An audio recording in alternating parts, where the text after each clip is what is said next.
দেৱদূত আহিছে, দেৱদূত। মানুহৰ লানি নিচিকা সোঁত বৈছে সেই দেৱদূতক এবাৰ দৰ্শন কৰিবলৈ, দেৱদূতৰ পৰা ভূত ভৱিষ্যতৰ কথা জানিবলৈ। বাজিছে দবা, উৰি উৰি আহিছে মন্ত্ৰধ্বনি। তাৰ মাজতে ৰিণিকি ৰিণিকি ভাহি আহিছে কাৰোবাৰ কৰুণাৰ্তনাদ,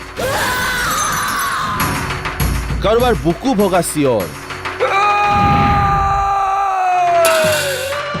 পিছে ভক্তগণ নিৰ্বিকাৰ। দুটা মূৰ আৰু চাৰিখন হাতৰ সেই বিস্ময়কৰ দেৱদূতজনো নিথৰ।